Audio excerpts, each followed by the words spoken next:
Bom, esse assunto funções, ele é um pouco tranquilo, digamos, até porque você só vai precisar saber calcular as funções. Mais tarde, depois a gente vai chamar de equações. Mas, enfim, o slide que tu me enviou, primeiro ele vai abordar o que é o plano cartesiano, que a gente estuda lá na sétima série, que no caso é no oitavo ano, no caso hoje. Então, vamos começar, né? Plano cartesiano.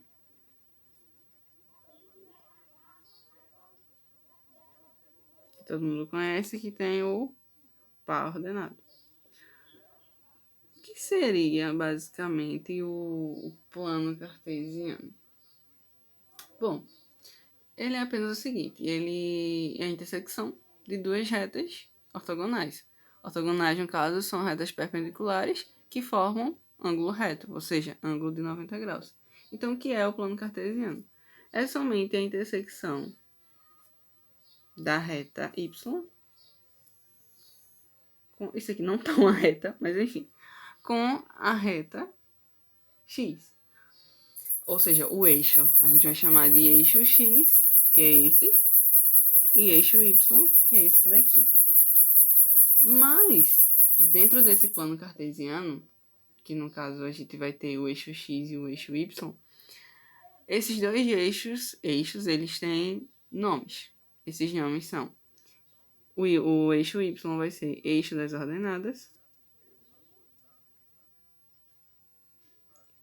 e o eixo y, eixo das abscissas. Percebe-se aqui, eu não vou conseguir deixar isso um pouco mais reto, né? Mas enfim, digamos que isso aqui tá reto. Percebe-se aqui que a gente tem esse e esse. Eu disse que o plano cartesiano é a intersecção dos dois eixos, ou seja, das duas retas perpendiculares, que formam 90 graus. 90 graus é o ângulo reto. Então aqui a gente tem 90 graus, aqui a gente tem 90 graus, 90 graus e 90 graus. É o seguinte, aqui a gente tem 4 quadrantes. Na matemática a gente chama isso de quadrantes. Cada um desses pontos são quadrantes. Qual é o primeiro aqui? A gente vai começar em sentido anti-horário. Então, o primeiro quadrante é esse daqui. Segundo quadrante.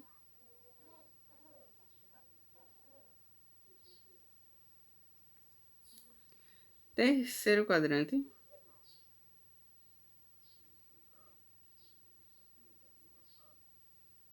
E quarto quadrante. Ok? Então, aqui a gente tem a divisão dos eixos e dos seus quadrantes. Lembrando que direita positivo, esquerda negativo. Para cima positivo, para baixo negativo. Vamos lá para a definição, no caso agora, de funções. O que será uma função? Bom, função é uma expressão matemática, logicamente, e ela relaciona duas variáveis, que no caso vão ser x e y, ou simplesmente a e b. O x e o y aqui, a gente vai ter que encontrar os valores nas funções, entendeu?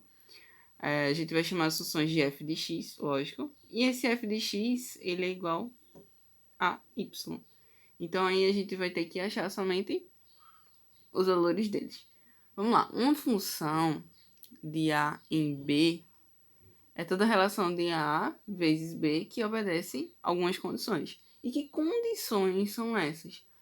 Todo elemento a de a, ele vai ter que ter um correspondente em b. Ou seja, se eu tiver, digamos que aqui tem um valor de a no x e o a vale 2, por exemplo. Então, eu vou ter que achar um correspondente dele em B. E aonde estaria esse B? Estaria no eixo Y. Se não tiver um correspondente em B, ele não é considerado função. E outra regrinha, cada elemento de A só pode ter um correspondente em B.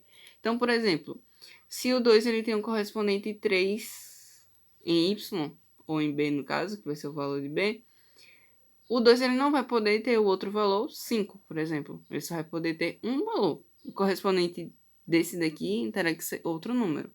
Porque um número, ele só pode ter um correspondente. Nunca mais de um. Ou nenhum. Tem que ter um. Somente um. Vamos lá para um exemplo bem básico. Se eu compro 1 quilo de feijão, vou colocar um valor figurativo. Custa R$4. 2 quilos de feijão vai ter que custar quanto? R$8. E assim sucessivamente. Então, para cada quilograma só existe um preço. Se for desconsiderar a marca, logicamente. Então, nas funções, trabalhamos exatamente assim. Cada número só pode ter somente um correspondente, ou seja, um número, tá? Aí agora a gente vai para a parte do domínio, contradomínio e da imagem. Então a gente vai precisar usar os diagramas de Venn aqui. Não sei se tu lembra, né? Quando a gente estuda conjuntos, a gente estuda o diagrama de Venn. Então a gente vai fazer um conjunto aqui A e um conjunto aqui B. Eu vou colocar os mesmos valores do teu slide para não confundir. Então tem 2, 4, 6, 8 e 10. E aqui eu tenho 1, 3, 5, 7 e 9. E o 11 e o 13. Tá. Então aqui eu vou fazer as setinhas, né, tal.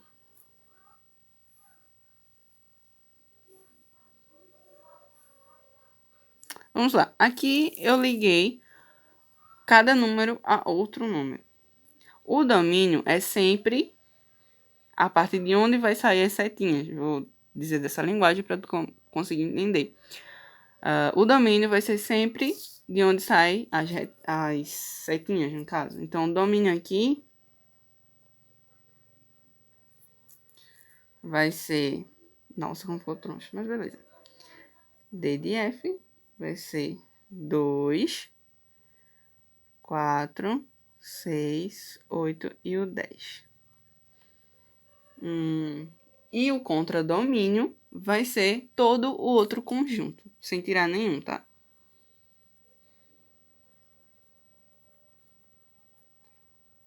Que vai ser CD de F, vai ser igual a 1, 3, 5, 7, 9 e esses outros dois números também. Só que aí, todo domínio, ele vai precisar ter uma imagem. Essa imagem, tá? Ela só é um número, os números, aliás, que as setinhas vão chegar neles, ou seja, cada correspondente do número. Vamos lá. Então, a imagem de 2 é 1. A imagem de 4 é 3.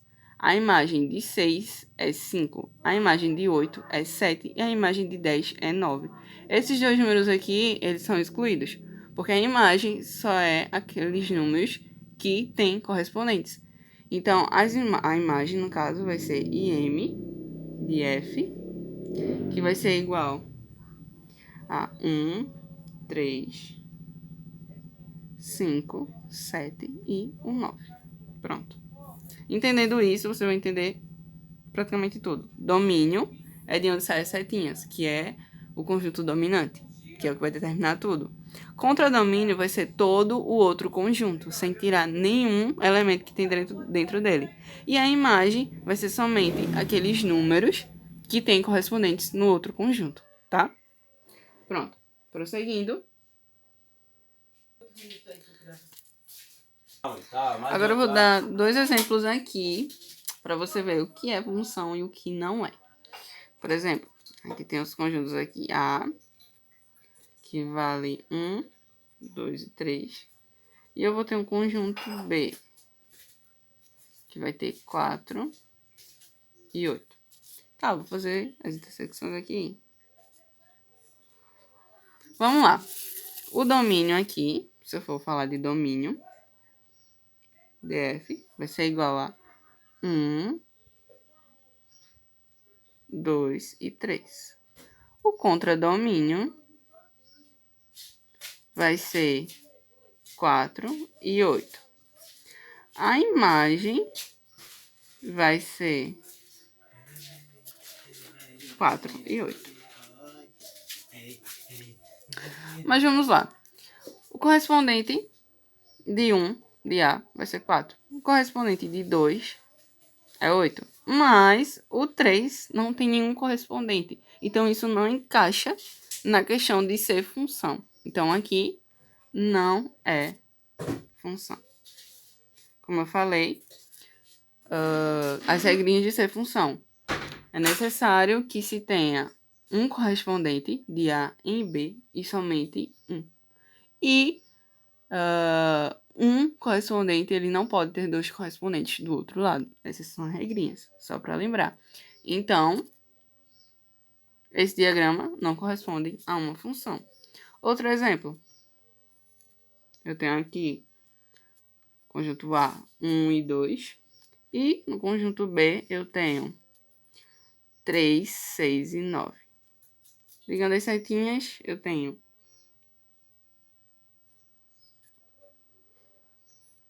isso daqui é função ou não é? Bom, não é função porque não se encaixa nas regras. Mas por que não se encaixa nas regras? Lembra que eu falei que um número só pode ter um correspondente e nunca mais de um? E aqui o número 1, ele tem o correspondente 3 e tem o correspondente 6. Ou seja, tem dois correspondentes. Então, não se encaixa na regra de ser função. Então, aqui, a gente não tem uma função.